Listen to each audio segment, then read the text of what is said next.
Art के जितने भी विषय हैं सब थिएटर के अंदर आ जाते हैं। म्यूजिक, डांस ऐसे बोलते हैं।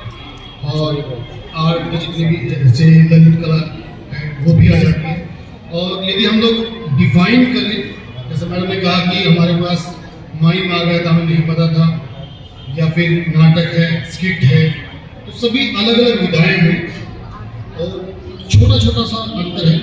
हम लोग यदि नाटक के बारे में बोले कि नाटक क्या है, नाटक पूरा एक, यदि हम 60 मिनट का कुछ कर रहे हैं तो वो नाटक है।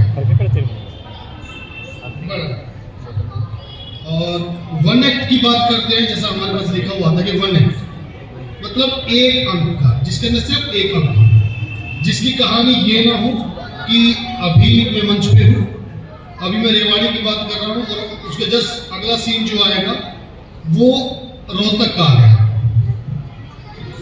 तो अब ये एक्ट बदल गए दोनों। जहां पर सिर्फ एक एक्ट की बात होती है, मतलब एक घर की कहानी चले तो घर के आंगन में ही चले, एक विषय पर है, विषय और घटना चेंज ना हो। और यदि हम स्किट की बात करें, स्किट हास्य नाटिका कहा जाता है और उसके अंदर भी एक छोटा सा होता है कि हम व्यंग कर रहे हैं, मगर व्यंग भी हम हंसते हुए करें।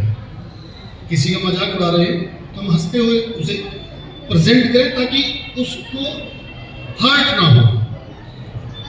और कुछ अभी मैं देख रहा था स्किट, हम लोग बिल्कुल हिंदी के शब्दों को यूज जब करते हैं, जैसे यह है, हम लिखित में हम लोग यह लिख देते हैं, यह उनका पेड़ है, मगर जब हम नाटक कर रहे हैं, स्किट कर रहे हैं, तब हमें ये और वो शब्द बोलने होते हैं ताकि वो बोलचाल की भाषा में है।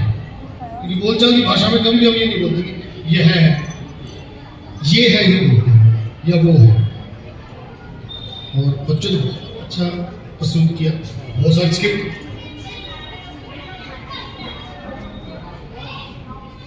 नुक्कड़ नाटक हम लोग लघु नाटिका को भी हम लोग नुक्कड़, सिर्फ ये होता है कि ऑडियंस हमारे बिल्कुल नजदीक होती है, जैसे अभी आप लोग सामने बैठे हैं और मैं आपके सामने।